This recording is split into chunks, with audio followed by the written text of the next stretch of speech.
For those who don't enjoy being cooped up inside during the long winter months, this winter has been an absolute delight. It has, and while the past several weeks have allowed us plenty of chances to hit the golf course or take the dog for a longer walk, which is rare in February, the news isn't all good. Mark joins us to take the wind out of our sails a bit in this week's Moment of Science.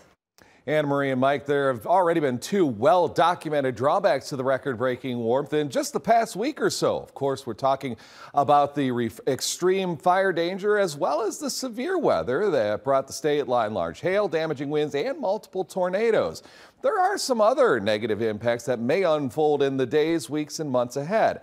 It is fairly certain that things are going to green up rather quickly this spring. In fact, already buds are beginning to show on many state line trees, and the grass is beginning to emerge from dormancy. Now, that's all fine and dandy, but there are a few problems here. First of all, grass won't be the only thing beginning to grow. We will surely see our fair share of weeds showing up as well.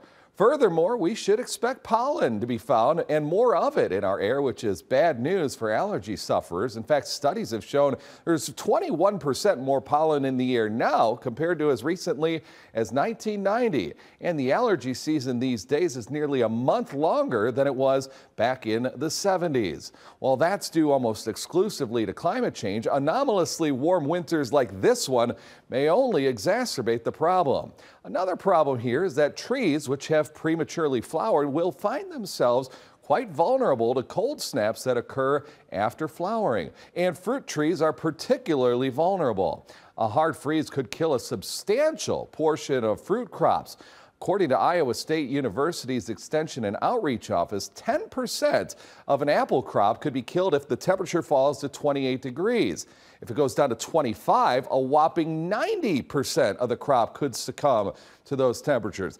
That's worrisome because since 2000, there's only been 1 year that has not had a 25-degree temperature beyond today's date. And the average date of our last 25-degree temperature is April 8th. Wow. Lastly, insects tend to thrive much more in warmer temperatures, so it's quite possible we'll start seeing ticks and mosquitoes much earlier than in recent years. Of course, that widens the window for people and animals to contract maladies such as West Nile virus, Lyme disease, or other infectious diseases. So while yes, this has been quite enjoyable, as we've said so often over the past several weeks, the extreme warmth always comes with at least some price tag. Mike and Anna Marie. All right, I'm not sure whether to thank you or not for that one. I know, we'll just move on, I guess. Yes. Thank you, Mark.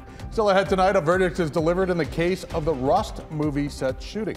Plus, final preparations are underway for Hollywood's biggest night on Sunday.